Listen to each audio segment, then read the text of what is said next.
Olá, eu sou Ana Maria Junqueira, da agência Magari Blue Viagens.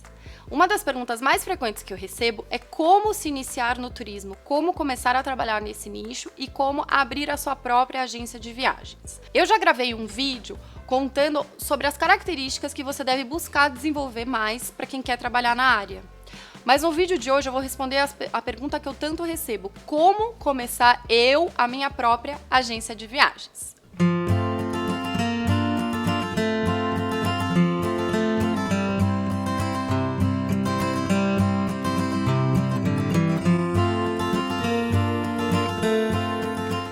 Precisa abrir empresa? Sim. Se você quer começar a sua agência de viagens, você precisa necessariamente abrir empresa, constituir uma empresa cujo objeto social deve ser agência de viagens, e esse contrato deve ser levado à junta comercial, onde ele vai ser registrado, tá? Na junta comercial do seu estado. Se você quer começar sem ter esse tipo de investimento, você pode ser sim um consultor de viagens em uma outra empresa.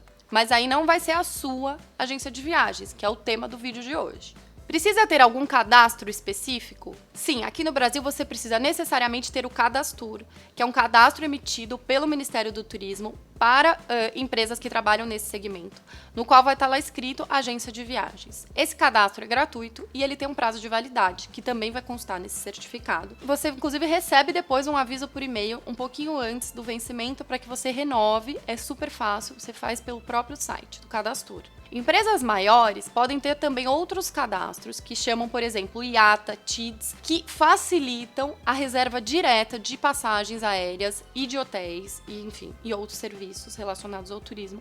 Facilitam também o recebimento de comissão.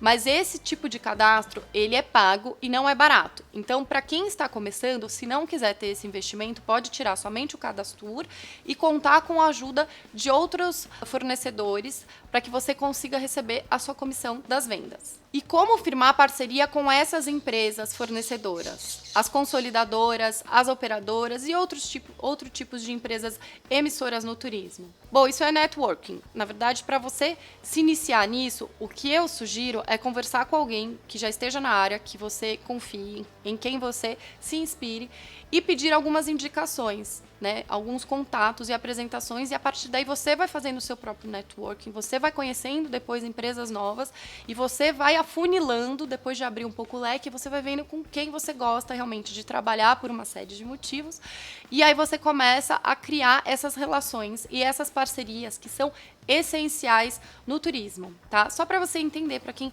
é bem leigo no assunto. As operadoras, elas intermediam as vendas de hotéis, casas, apartamentos, locação de carro, passeios, transfers, etc. E elas vendem para as agências de viagem. Já, por outro lado, as consolidadoras, elas fazem as vendas, as reservas, as emissões de bilhetes aéreos, também para as agências de viagens. Então, são parcerias muito importantes para o agente. E essas empresas pagam comissão, pagam incentivo para as agências. O contato, o atendimento do cliente vai ser sempre seu, como agente de viagens. Os seus fornecedores não vão falar com o seu cliente, eles não vão roubar o seu cliente. O cliente é seu, você só utiliza esses parceiros para emissão, reserva, pagamento das vendas que você fizer na sua empresa. Como funciona o pagamento de comissão para as agências de viagens? Depende muito do fornecedor com o qual você está trabalhando, tanto em termos de valor, de porcentagem, como prazo para pagamento. Isso é negociado caso a caso, isso também é muito mutável, você tem a chance de ir modificando esse tipo de acordo com o fornecedor que te atende. E não tem uma resposta única, vai realmente depender com quem você está trabalhando nessa venda. Quanto, afinal, uma agência de viagens ganha? Fatura? Depende, né? Como a gente está falando aqui, que depende do contrato com o fornecedor, depende também qual vai ser esse valor. Eu poderia dizer que, via de regra, para o terrestre seriam 10%, mas isso também pode variar, mas é só para te dar um norte, tá? Depende muito do quanto esse fornecedor oferece de comissão. As companhias aéreas geralmente pagam menos para as agências de viagem. Existem ainda algumas tarifas que não são comissionadas, tanto de aéreo como de terrestre, em que você recebe um valor neto, ou seja, é um valor que, via de regra, ele é mais baixo do que é visto por aí fora para o cliente final, para que a própria agência de viagem possa colocar o seu FII, a sua margem em cima disso. Então, tem várias formas diferentes pela qual a agência de viagens é remunerada, não tem como te falar um valor universal para isso. E isso você também vai aprender no dia a dia a organizar esse fluxo, porque como você vai receber em prazos diferentes, em porcentagens diferentes, valores diferentes, aos poucos você vai entendendo como funcionam os pagamentos das comissões e vai se organizando financeiramente por conta disso, né? Afinal de contas, ter uma agência de viagens não é receber um salário no final do mês, né? Você vai ter esse volume de vendas e de recebimento de comissões que é bem, bem variável. Como é o faturamento de uma agência de viagens? É sazonal, como tudo no turismo. Vocês já devem imaginar, a demanda que vem do cliente também é sazonal. Tem meses do ano em que os passageiros estão buscando fechar viagens e tem outros meses que eles estão curtindo a viagem ou não estão viajando. Então, isso você vai aprender que tem meses que você vai faturar muito, que vai ser um mês super top, e que pode ter outro que já vai ser mais fraco em seguida. Então, com isso, você vai aprender a organizar o seu fluxo, como eu acabei de dizer, porque um mês muito bom, você não pode gastar tudo que você ganhou, porque pode ser que o próximo mês não seja tão bom assim, né? E aí, a partir daí, você vai entendendo um pouco como funciona a sazonalidade do turismo e dos seus próprios clientes. Precisa de espaço físico para abrir uma agência de viagem? Não. Você pode começar home office, depois você pode ir para um coworking, até você decidir ter o seu próprio espaço físico. Na verdade, foi assim que nós começamos. Eu comecei trabalhando sozinha, home office, de casa.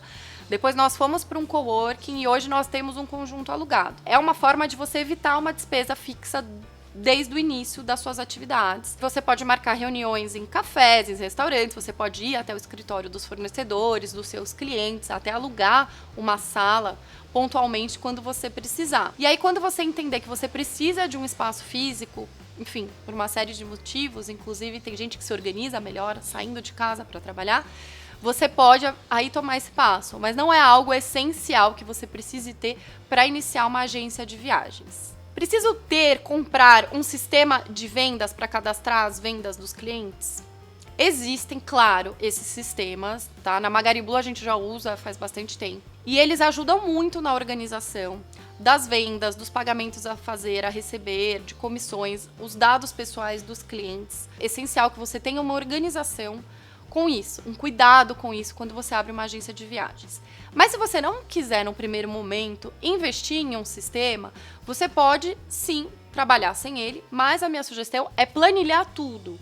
É, assim, armazenar o maior número de dados possível, anotar as vendas com bastante detalhamento, anotar os dados pessoais dos seus clientes e arquivando isso numa forma que você se organize, com sempre backup, enfim. Isso faz muita diferença no seu dia a dia como procedimento dentro de uma agência de viagens. E conforme as suas vendas forem crescendo e a sua carteira de clientes for aumentando, você vai ver a diferença que é ter realmente tudo bem, bem organizado e aparelhado. Como ter uma agência de viagens de sucesso na era da internet? Muita gente me pergunta isso, inclusive porque eu nadei um pouquinho contra a maré, pode-se dizer assim, porque eu comecei a Magariblue em 2014, que foi assim, no auge dos sites de reserva na internet, bombando, em que as pessoas aprenderam a fazer as suas próprias reservas e a planejar suas viagens sozinhas. E é um negócio que surgiu no meio de tudo isso. Eu acho que uma das razões foi porque Magariblue é o primeiro blog que se tornou também agência de viagens. Então, a gente já tem uma história diferente, a gente, de certa forma, já surgiu na internet, apesar da gente não fazer vendas online, né?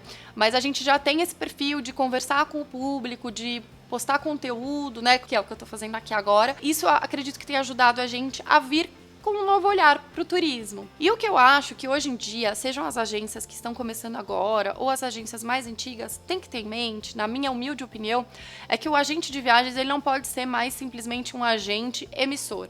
Ele tem que ser um consultor. Ele tem que realmente prestar uma consultoria, ele tem que entender o perfil do cliente, ele tem que dar um diferencial para esse seu cliente. É isso que vai trazer com que ele compre com você e não direto online, porque online ele não tem isso. Online ele tem que ver, ele tem que decidir, ele tem que filtrar e muitas vezes ele erra por conta disso, porque ele não tem essa expertise que um consultor de viagens tem.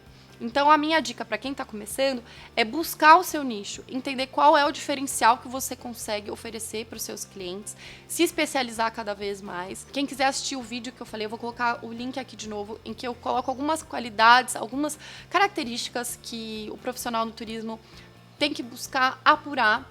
E isso, quem está do outro lado, o cliente final, ele percebe e ele confia, e aí ele fica fidelizado como um cliente seu, mesmo na era dos milhões de sites de internet que existem por aí que facilitam a reserva online dos passageiros. O ramo de agência de viagens é super rico, a gente aprende coisas novas todos os dias.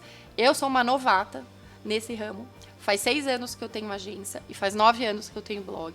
Tem pessoas que estão aí há décadas já trabalhando com isso. Então, eu só quis passar um pouquinho da minha experiência, do que eu notei, do que eu precisei trilhar para abrir a minha agência. E eu espero que eu tenha ajudado você que tem vontade de se aventurar nesse ramo fantástico e encantador que é o turismo. Espero que você tenha gostado. Deixa aqui o seu comentário. Se você tiver alguma dúvida, não hesite. Pode comentar, pode me escrever que eu respondo. E lembrando que para quem quiser conhecer um pouquinho mais do nosso trabalho, seguir a gente aqui nas redes sociais ou entrar em contato para ter uma consultoria personalizada, pode me enviar um e-mail, anamaria@magaribu.com. Obrigada e até a próxima!